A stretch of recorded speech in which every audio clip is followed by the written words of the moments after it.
Prezados amigos, estimados companheiros, irmãos e irmãs do Ideal Espírita, o nosso cordial bom dia com votos de muita paz. O pessoal já lanchou aqui, né? Também depois desse festival, eu não conhecia, eu não sabia, não imaginava o meu amigo Virgílio, essa verve poética do cantor. E realmente eu diria quase que nem precisa de palestra. É só nós fazermos uma reflexão a respeito do que aqui foi apresentado de uma maneira muito bonita, muito sensível, e certamente estaremos homenageando as nossas estimadas irmãs. Na verdade, o título dado, Mulher, uma experiência de amor, é um título muito bonito, mas não se iludam, a palestra não será tanta.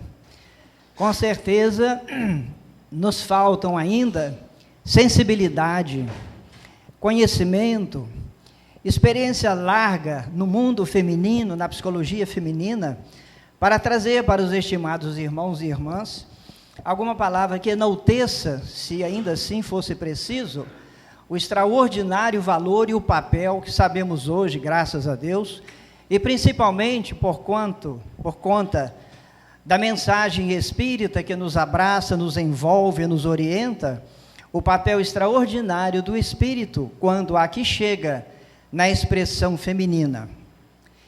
E é bem verdade que, na experiência da paternidade, a maternidade ela é de singular importância, por motivos óbvios que todos nós sabemos. Se é verdade que pai e mãe estabelecem ou se constituem em dois esteios fundamentais na construção dos caracteres humanos, desde quando nós, os filhos, chegamos à porta abençoada da família, do lar, estão eles ali, via de regra, excetuando, evidentemente, as situações dramáticas que envolvem a família humana, mas, invariavelmente, é o carinho que realça o calor do amor, do afeto sincero, da autodoação. E, com certeza, as nossas estimadas irmãs realçam nesse processo, nesse trabalho extraordinário, que a divindade marcou a todos nós, espíritos imortais, nessa forma transcendente de vivenciar, ainda no mundo objetivo das formas, essas possibilidades fascinantes, né? Que certamente ainda desconhecemos na sua totalidade, mas que mais adiante fará parte, com certeza, do nosso dia a dia e do nosso cotidiano. Aliás, eu faço uma parte aqui. Convenhamos, como a doutrina espírita nos ensina, nós espíritos somos, digamos, assexuados. Hoje, por exemplo, estou eu aqui na feição do homem, da masculinidade. E com certeza, em passado longínquo, talvez, já experienciei as possibilidades da feminilidade. Então, nós transitamos, com certeza, as almas que somos, nesses dois polos, feminino e masculino, macho e fêmea, ele e ela, agregando valores e fazendo desabrochar de dentro de todos nós as capacidades extraordinárias que temos. A semelhança de uma semente, talvez, que a divindade, na sua sabedoria e bondade, instalou dentro de cada qual. E através dos séculos e milênios, a gente vai fazendo essa peregrinação de grande beleza, muitas vezes, ou quase sempre, não é bem aproveitada por nós, mas na verdade é que o objetivo final de todos nós é transcendermos essas experiências limitadas, conquanto nobres, da feminilidade e da masculinidade especificamente. Aliás, também não é novidade para a maioria de nós que cada um hoje, homem ou mulher, não somos 100% masculinos, não somos 100% femininas. Cada um de nós traz em seu bojo psíquico, emocional, não somente as experiências transatas, mas também essas possibilidades que emergem ao longo do tempo, fazendo com que, mais adiante, a gente culmine, não é, no ângulo em que as possibilidades do ser se transfiguram, se traduzirão no que a gente chama de anjo. Por isso que se diz que o anjo não tem sexo. O anjo é assexuado, porque é aquele grau que a alma atinge, pelo menos no entendimento de hoje nosso, de que estamos, na verdade, depois de um périplo de milênios e milênios, atingindo as culminâncias para seguir sempre adiante, já que a evolução não tem um teto, não tem fronteira, não tem limite.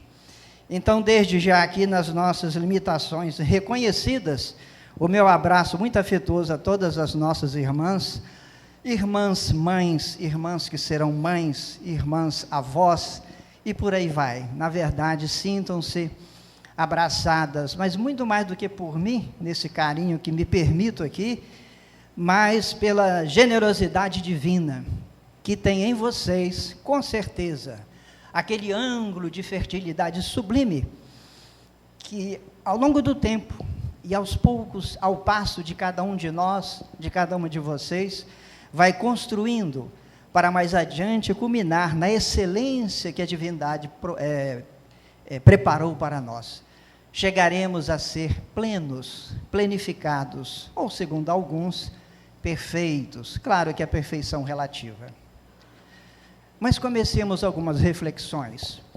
Como eu disse para vocês, que a minha pequenez, a começar da física, não me dá condições de ampliar uma reflexão para todos nesse momento muito bonito, a gente recorre aqui a alguns apontamentos. E eu começo lembrando uma história verídica que recolhemos da extraordinária história do povo alemão. O ano é de 1141, em terras alemãs. E a história registra que Wolf, duque de Bavária, estava cercado em seu castelo de Eidenberg, sitiado pelos exércitos de Frederic, duque da Suábia, e do seu irmão, o imperador Conrado III. O cerco vinha de há muito tempo, e Wolf sabia que a rendição era inevitável. Mensageiros iam e vinham, levando propostas de acordo e condições, sem êxito algum.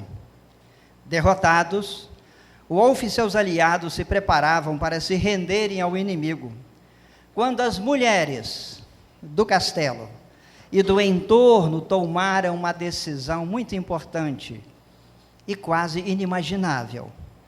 Enviaram uma mensagem ao imperador Conrad, um daqueles que lhe sitiavam o castelo, pedindo-lhe a promessa de um salvo-conduto para todas as mulheres e crianças do lugar, e a permissão para levar todos os bens que pudessem carregar. A permissão foi concedida, e os portões do castelo se abriram. As mulheres foram saindo uma a uma, levando uma estranha carga. Não traziam ouro nem joias.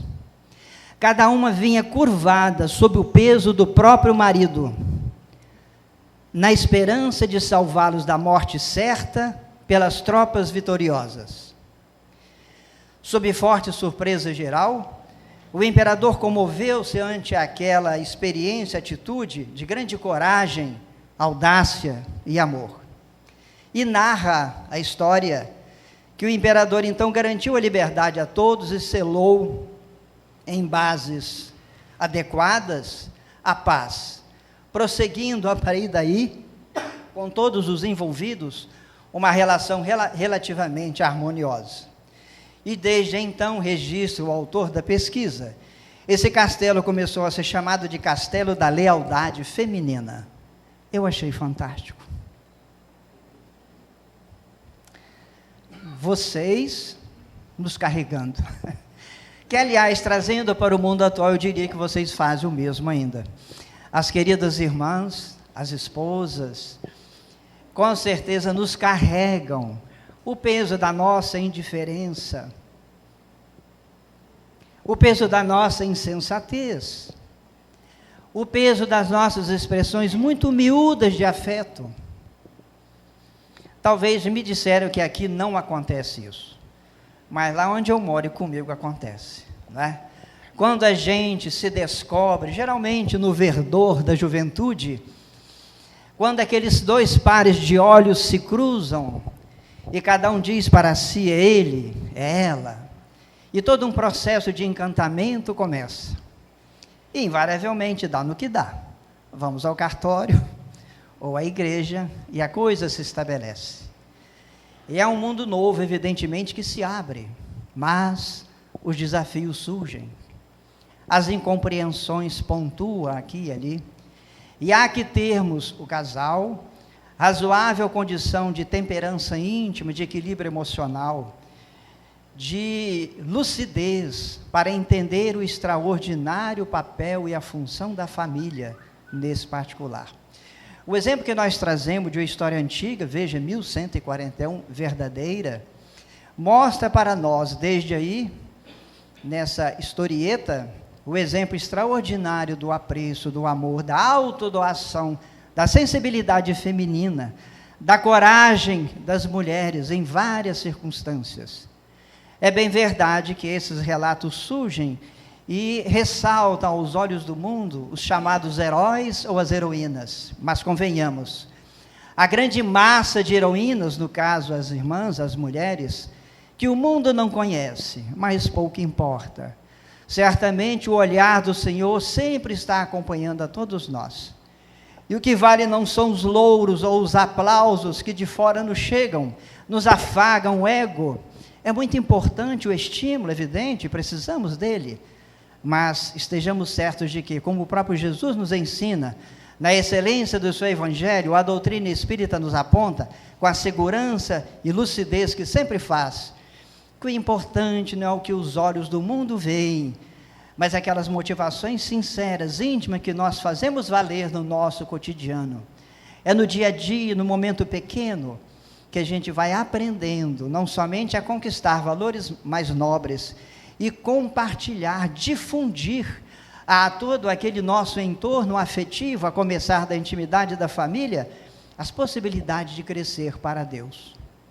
Não há, na vida, em qualquer dimensão que nos encontremos, a conquista do amor, a conquista da felicidade sem o sacrifício, sem o esforço, sem a abnegação. Basta lembrar Jesus, que nos dera o extraordinário exemplo. Mas estamos falando de amor. Mas afinal de contas, o que seria o amor? Como talvez pudéssemos conceituar o amor? Eu aqui me valho de novo de uma mensagem do Espírito João de Brito, que através da psicografia, sempre saudosa, extraordinária, missionária de Chico Xavier, traduziu num texto, talvez conhecido de muitos, a respeito do amor. Ele começa dizendo: o amor, sublime impulso de Deus, é a energia que move os mundos. Tudo cria, tudo transforma, tudo eleva, palpita em todas as criaturas, alimenta todas as ações. A fraternidade começa ele a conceituar expressões, molduras do amor. A fraternidade é o amor que se expande. A bondade é o amor que se desenvolve. O carinho é o amor que se enflora. A dedicação é o amor que se estende. O trabalho digno é o amor que aprimora. A experiência é o amor que amadurece. A renúncia é o amor que se ilumina. O sacrifício é o amor que se santifica. O amor é o clima do universo, prossegue. É a religião da vida. É a base do estímulo e a força da criação. Ao seu influxo, as vidas se agrupam, sublimando-se para a imortalidade. Nesse ou naquele recanto isolado, quando se lhe tira a influência, reina sempre o caos. Com ele tudo se aclara. Longe dele a sombra se coagula e prevalece. E o autor termina de uma forma que eu acho excepcional. Em suma, o bem é o amor que se desdobra em busca da perfeição no infinito, segundo os propósitos divinos. O mal é simplesmente o amor fora da lei. Então a gente começa a perceber, dentre tantas possibilidades, que a gente tem de fazer uma abordagem a respeito do amor, desse sentimento central da criatura, que, segundo alguns, de maneira muito apropriada, estabelece que Deus é amor. O que vale dizer que amor é o próprio Deus. É a essência da vida. Que quando nos debruçamos a contemplar um pouco, a vasculhar as lições que a vida nos oferta, a gente vai perceber que o amor está em tudo interpenetra, tudo nutre, tudo conduz para a harmonia, para a vida, para a dignidade, em todas as suas expressões. Encontramos na intimidade do átomo, nas forças que se lhe movimentam, a expressão do amor. Essas forças, como a gravitacional, é a expressão do amor. Quando nós contemplamos as primeiras expressões de carinho, por exemplo, nos animais, ali está, com certeza, os primórdios do que mais adiante, milênios depois, aquele princípio inteligente ali que vivencia, compreender melhor, abraçar e vivenciar em toda a sua plenitude o amor. E estamos nós hoje aqui, em pleno início do século XXI, numa casa espírita, abençoados pela mensagem que nos ampara, nos acolhe, nos consola, nos orienta, nos esclarece. E com certeza, estimados irmãos e irmãs, nós não podemos ou não devemos definitivamente deixar, como diz o ditado, o bonde passar. Bezerra de Menezes, numa das suas falas recentes, estabelece, orienta, alerta, que hoje nós não temos o direito de postergar o tempo. E como fazer? Como nos movimentar? Evidentemente, a história registra vidas de mulheres fascinantes. Eu me permito aqui relacionar algumas, uma delas particularmente me encantam, confesso, mas para a gente perceber também que quando falamos de amor, no campo da relação a dois, nas expressões humanas, elas vão muito além, às vezes, desses limites que a gente, no senso comum, estabelece. Amor é abraço, carinho, é beijo, é proteção, evidentemente que é. São as mais amplas expressões do amor. Mas há outras tantas. E a história registra experiências de mulheres fascinantes. Eu começo lembrando, vocês, não sei se vocês vão saber pelo nome que eu vou falar, Marie Sklodowska, que mais adiante, depois que casara com um cientista francês, é a nossa estimada Marie Curie, muito conhecida no mundo, aquela que com o esposo fez um trabalho extraordinário na França, nos laboratórios franceses, em busca de substâncias ainda desconhecidas, dedicara toda a sua vida. E os seus biógrafos registram que Marie, nascida em 1867, até por volta dos 25, 26 anos, não cogitava de amor ou casamento. O mundo dela se centrava nos estudos, nas pesquisas, na física, na química. Era uma alma extraordinariamente amorosa, mas com os olhos e todo o seu potencial voltado para as ciências, que é uma expressão de Deus, com certeza. Mas dizem eles que, de repente, aos 26 anos e pouco, ela conhece o cientista francês Pierre Curie, à época com 35. E aí acontece. A divindade tem essas coisas, né? Pega a gente pelo pé. Se encantam os dois, casam, e a partir daí, como também a história registra, passam os dois num trabalho incessante de pesquisas. Ela, muito mais tarde, depois tem o reconhecimento internacional pelos trabalhos que fizera. Interessante que ela fica viúva muito jovem, por volta dos 40 anos, em abril de 1906, o seu esposo, o querido Pierre Curie, olha só, gente, naquela época, morre atropelado por uma carroça. Hoje, infelizmente, é uma dor imensa, todo dia, né? Atropelamentos. Mas o estimado Pierre é atropelado por uma carroça de carga, quando ele saíra de um colégio, distraído, não deu tempo. Mas ela prossegue. Por outra vez, ela não se consorcia. Tem 2 filhas. e passa todo o resto da sua vida movimentando-se no campo da pesquisa. Sempre foi indiferente ao aplauso alheio, mas o mundo lhe reconhece o valor. E aos 55 anos de idade, dizem, era uma unanimidade internacional. Rei desencarnou em 1934 e deixou, evidentemente, uma larga folha de serviço, que eu aqui me permito reforçar, de amor à ciência, de amor ao conhecimento. E o rádio, uma daquelas substâncias que fora descoberta por ela, com auxílio do marido, evidentemente muito útil para a própria saúde humana. Então veja que legado extraordinário deixara essa mulher extraordinária, Marie Curie, que eu aqui sintetizo em amor à ciência. Outra expressão de amor da mulher. Recordamos-nos de Florence Nightingale, a enfermeira inglesa, nascida em maio de 1820, desencarnada em agosto de 1910. O sonho dessa jovem da alta sociedade inglesa era cuidar dos outros. Tinha uma mente fixa, elaborar, construir, levantar na cidade, em algum lugar, uma escola que pudesse ensinar a enfermagem. Sempre teve muita resistência a isso, até porque, à sua época, uma jovem da nobreza misturar-se aos soldados sofridos, mutilados, era algo impensável.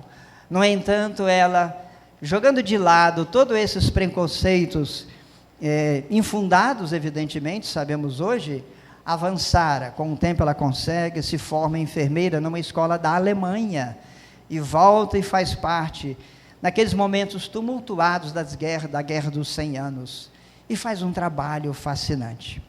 Há um registro, inclusive, curioso na história, de um cidadão chamado Lord Stanley, e que a respeito dela, numa determinada fala, diz o seguinte para as outras: observai o que Florence Nightingale fez pelo seu sexo, rompendo com os costumes e os preconceitos, abriu-lhe o caminho para uma nova profissão, uma nova esfera de utilidade.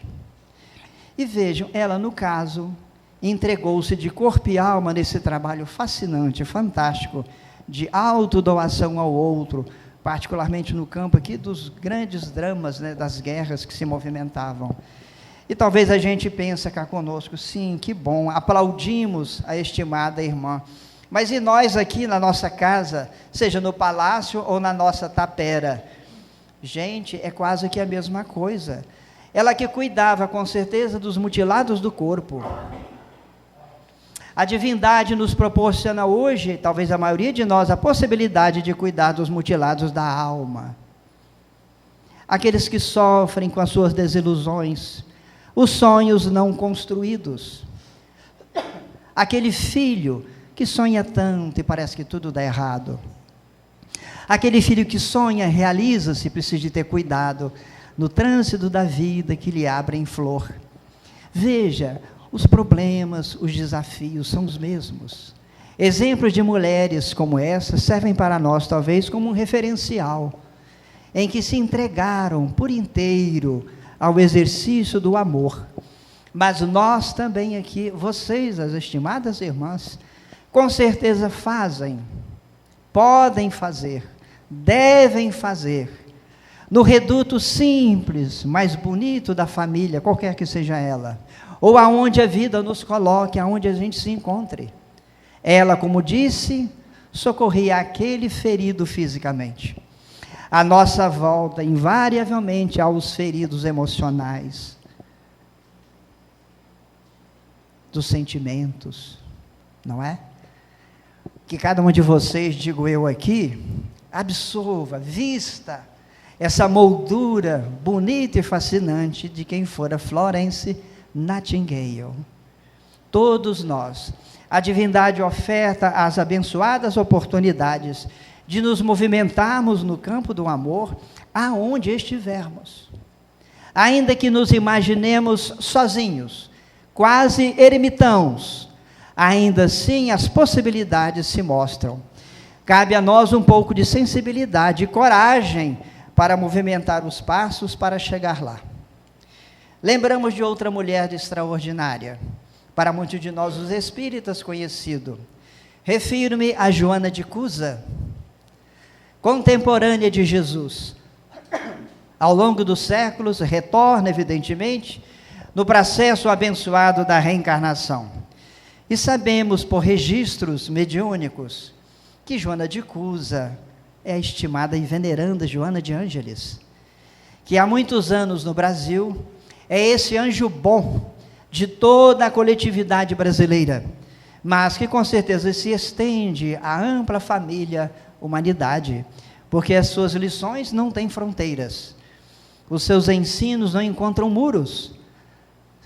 O grande propósito é de alertar-nos para a necessidade de movimentar cada qual as possibilidades que a vida lhe dá. Mas lembremos um pouquinho de Joana de Cusa. Registra a história que ela era uma mulher de muitas posses, romana, e desfrutava de destacada posição social, como convinha. Casada com um alto funcionário de Herodes, fora então contemporânea de Jesus. Entretanto, apesar daquele mundo fútil, ligeiro, superficial, da grande sociedade da realeza romana, ela se desperta ao chamado de Jesus. Ao ouvir-lhe a voz, os conceitos, a mensagem altamente consoladora, ela o procura em dado momento para conversar. Apesar de tão bem socialmente, financeiramente, mas ela amargurava sentimentos profundos, dores que lhe lancinavam o íntimo no relacionamento com o esposo e a própria sociedade. Com certeza era aquela alma que caiu ali com um grande propósito da vida, mas que nada à sua volta lhe chamava atenção. Ela queria outra coisa, buscava outros valores, outros ares, e ao ouvir Jesus ela se encanta. E a história registra que ela a procura em dado momento, conversa com o Senhor, leva para ele as suas angústias, os seus dramas, e se diz que gostaria de acompanhá-lo. E Jesus, como sempre, o pedagogo da humanidade, aquele que conhece a todos nós, no final do diálogo diz: filha, volte ao lar e ame o seu companheiro. Vá, filha, e ser fiel. Essa expressão registra a história, lhe marca profundamente o íntimo. Retorna, novamente envolvida em muita coragem, com entusiasmo novo, um otimismo pela vida, prossegue. Tempos depois, a vida lhe abençoa com a presença de um filho. Segue-se. O problema é que, mais adiante, em função de problemas políticos da época, a família se vê a braços com muitos problemas, o esposo enferma, e ela se vê novamente na condição de ter que trabalhar para sobreviver. Antes detinha à sua volta empregadas, serventuários à sua vontade, agora ao contrário. Mas ela, munida de coragem, e tendo em si a mensagem do Cristo, prossegue, firme, resoluta. O fato é que no ano de 68, naquele desastrado período em que Nero, o conhecido Nero romano, era imperador, e ela, como cristã convicta, evidentemente é juntado a tantos outros e lançado às feras, nas arenas, de tamanha dor para ser vitimada. E registra a história que em dado momento alguém lhe pergunta, ela na iminência de morrer: o teu Cristo soube apenas ensinar-te a morrer? E ela diz com segurança: não, não apenas a morrer, mas também a vos amar. Que alma!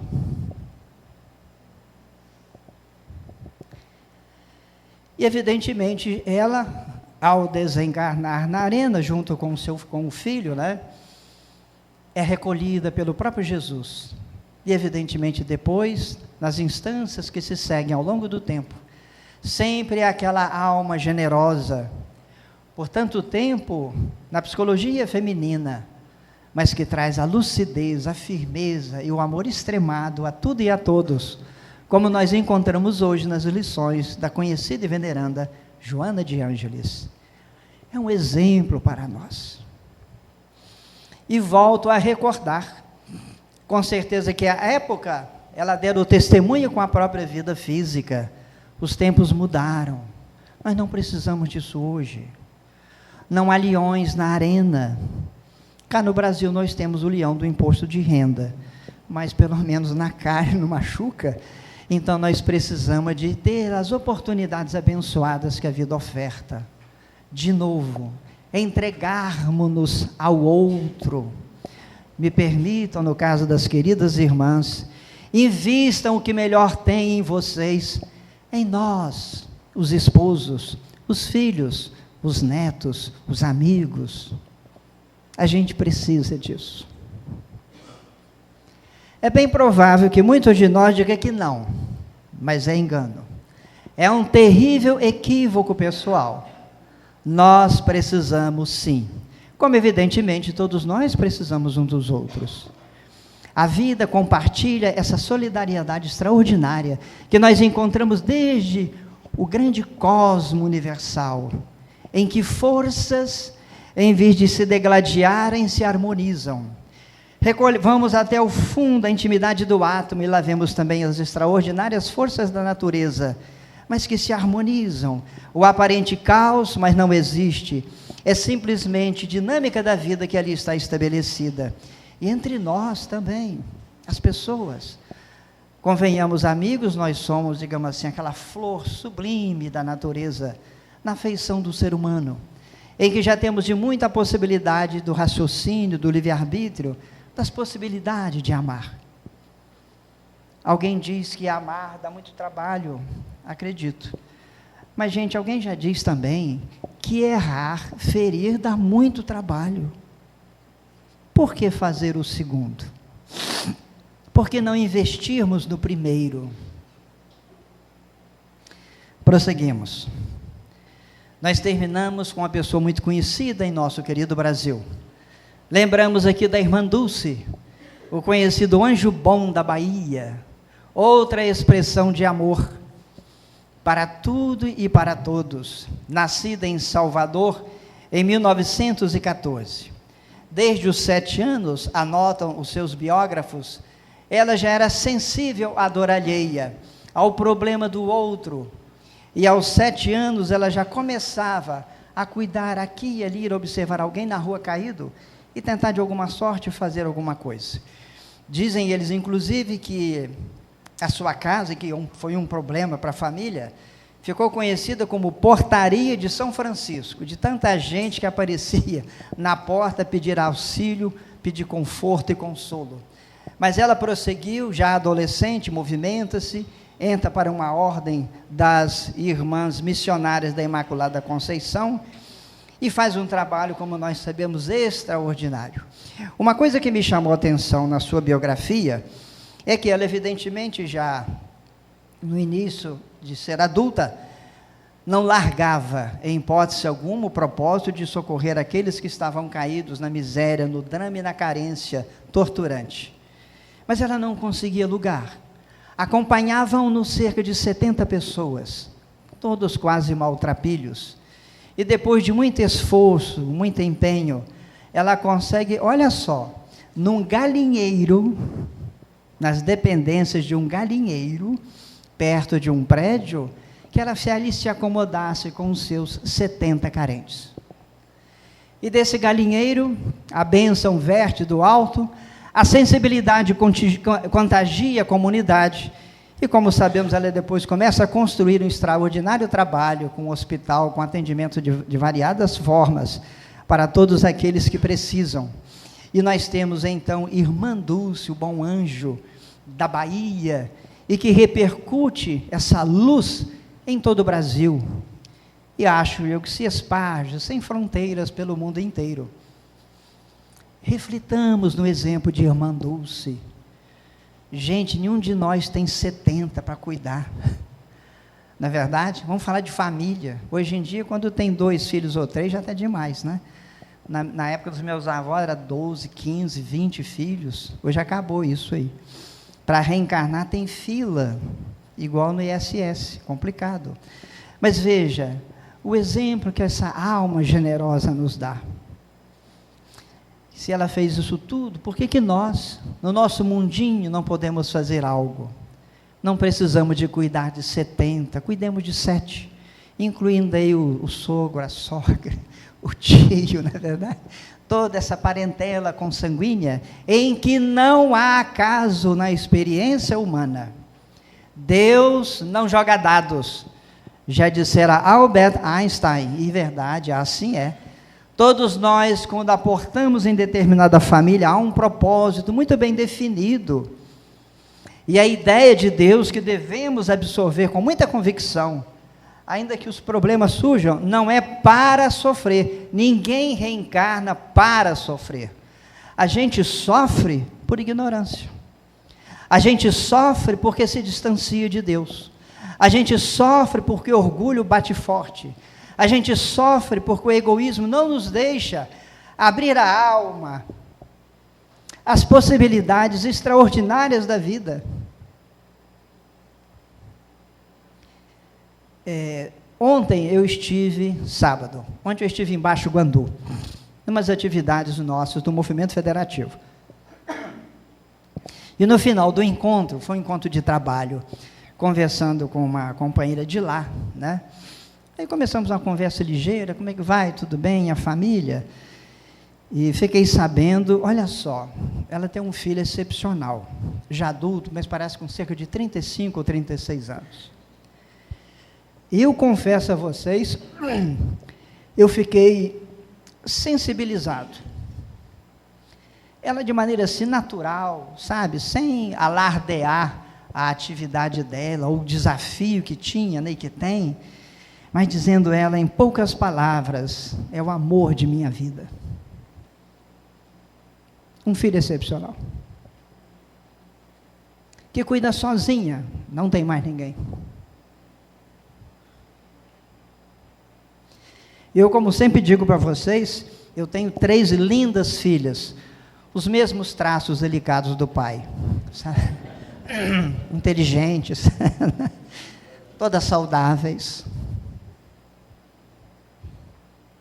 E às vezes a gente reclama. De quê? Então, irmã Dulce, evidentemente, é uma daquelas almas de extraordinária beleza interior, mas que esparge à sua volta, contaminando-nos, convocando-nos ao exercício do amor, aonde a vida nos coloca. Seja com 1, com 10, 70 ou 100, não importa. E se a gente não tem ninguém, mas temos aqui na casa espírita, já que somos espíritas. E se não somos espíritas, pouco importa. Porque, convenhamos, a mensagem espírita não é para o espírita, é para o mundo. Os benfeitores são da humanidade, não é do Brasil, nem da França.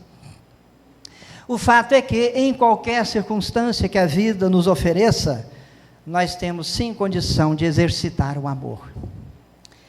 E a gente vai fechando o diálogo, como eu sempre falo, esse relógio de vocês anda muito depressa.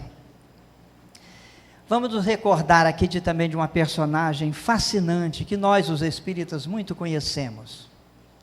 Abigail, a doce e suave noiva de Saulo, o doutor da lei, que depois se transforma, como sabemos, em Paulo, o apóstolo dos gentios.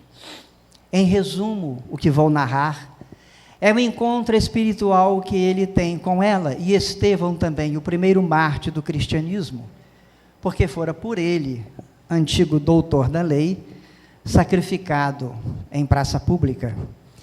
Então narra Emmanuel no livro Paulo e Estevão, que depois dele caminhar muito exausto, cansado, depois do encontro com Jesus, em que ele reformulou todo o propósito íntimo, abraçar a causa do Cristo, e queria, evidentemente, de imediato, transformar o mundo e tudo à sua volta.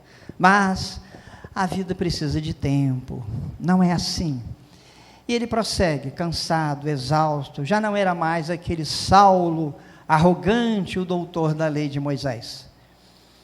E em dado momento, quando ele não conseguira entre os amigos antigos de Roma, fora até a casa do próprio pai, que lhe rechaça a presença, porque afinal de contas ele não era mais conhecido pela sociedade romana, era um seguidor do Cristo, e afinal de contas, quem é esse Jesus, quem é esse Nazareno? Para muitos um revolucionário, para muitos um ninguém, um maltrapilho. E ele então sai da cidade e vai para um campo, um determinado outeiro próximo, e busca uma caverna para se resguardar da noite fria. Naquele período de sono leve, relata Emmanuel, ele começa a perceber, aproximando de si, duas luzes que se transformam logo depois em duas pessoas, muitíssimos queridas, Estevão e Abigail, a noiva querida. Resumo aqui o diálogo. Depois de alguns contatos, algumas conversas de bom ânimo para ele, então lá pelas tantas, ele faz algumas perguntas a Abigail, que já ensaiava afastar-se para o seu mundo de luz. E Paulo pergunta: que fazer para triunfar? Como completar as noções sagradas que lhe competia exemplificar praticamente, sem medir sacrifícios? Que fazer para adquirir a compreensão perfeita dos desígnios do Cristo? Ela lhe responde as questões com 4 verbos, e que a gente precisa de aplicá-los no nosso dia a dia, no nosso cotidiano. Valeu para Paulo, vale para nós, valerá para mais adiante. Então, ante essa questão, ela responde: ama, apenas uma palavra, ama. E nós precisamos de aprender a amar. Amar não é só o momento bonito, feliz do abraço, do carinho, das flores, que se movimentam à nossa volta. É muito importante, é preciso que isso aconteça. Amar vai muito além disso. Amar é perdoar, é compreender, é sentir, é dedicar-se, é doar-se. E a gente resumiu aqui, tudo está muito resumido, né, gente? Como que tentando conceituar amar, né? Acolher, consolar, esclarecer e orientar. Se a gente conseguir fazer isso, estamos amando. Acolher sem condições. Eu devo acolher quem me ama ou quem me é indiferente?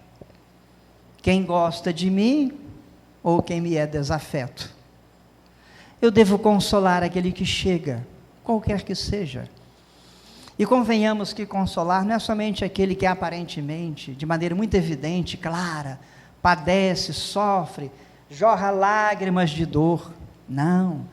Há aquele também que na sua mudez, que a gente às vezes tem dificuldade de perceber, precisa de consolo, de um afago, de uma prece. Curioso, precisa de silêncio. Muitas vezes falar não é a melhor medicação, é ficar quieto, dar tempo. Todos nós precisamos de um tempo para tudo. Esclarecer no que for possível, orientar o quanto possível, mas deixe que a pessoa tome iniciativa das suas ações. Aí ele continua nas suas indagações. Mas como fazer para a alma alcançar tão elevada expressão de esforço em Jesus Cristo? E ela de novo lhe dá outro verbo: trabalha. Trabalhar, gente. O mundo precisa de trabalho, nós precisamos sob todos os aspectos, todas as maneiras de trabalhar. Nós não estamos preparados para não ter que trabalhar para sobreviver. Vocês já imaginaram, fizeram um exercício? Vamos imaginar que a humanidade não precisa de trabalhar para sobreviver. Nós vamos fazer o que do tempo? Olha, vai ser um desastre. Hein? Não é? Não estamos habilitados para usufruir das bênçãos, das benesses de uma vida como tal. Se bem que o trabalho existe em várias circunstâncias, mas ela lhe impõe trabalha. E eu aqui realço um ponto desse verbo trabalhar. Não é só trabalhar no sentido comum que a gente entende. Acima de tudo, quer dizer o seguinte: trabalhe-se interiormente. Faça a releitura permanente das suas crenças, dos seus valores, dos seus objetivos, dos seus ideais. dignifique-os cada vez melhor. Esse trabalho acima de tudo, para nós podermos dar o contributo, ainda que miúdo, pequeno, àqueles que estão à nossa volta. Se é verdade que muitas pessoas, às vezes quase ilustres desconhecidos, servem de referências para nós na experiência humana, não nos enganemos, também nós temos o mesmo papel para tantos outros. Então esse trabalho não é somente no sentido ostensivo, mas acima de tudo um trabalho interior, de busca de auto-melhora. Ele insiste na pergunta, mas que providências adotar contra o desânimo que chega, destruidor? Ela fala, espera. Veja, espera, o que não quer dizer a gente ficar quieto, e na expectativa de que as bênçãos divinas não caiam, à semelhança de flores, para nos embelezar a vida. Não, de modo algum. E dentro disso, eu trouxe aqui um trecho muito simples, miúdo, de um livro chamado Meditações Diárias de Emmanuel, e ele diz o seguinte: quase sempre a longa expectativa em torno de certas concessões que disputamos não é senão o amadurecimento do assunto para que não falhem minudências importantes. Esperar nesse sentido otimista. Nós somos muito imediatistas, particularmente o homem chamado homem ocidental. Queremos agora, já, daqui a pouco e amanhã. A vida não tem esse ritmo. E muitas vezes aquela espera aparentemente longa, demorada, angustiosa. Tenhamos paciência, confiemos em Deus. A resposta na medida justa sempre vem. O que a gente precisa é compreender a embalagem. Nem sempre a embalagem é bonita. Tem um laço de fita, mas é melhor que nós precisamos. E por fim, ele ainda insiste. Concordava em que se fazia indispensável amar, trabalhar e esperar. Entretanto, como agir no âmbito das forças heterogêneas que brigavam entre si, como conciliar as grandiosas lições do Evangelho com a indiferença dos homens? E ela por fim responde, sumindo no azul do céu: perdoa.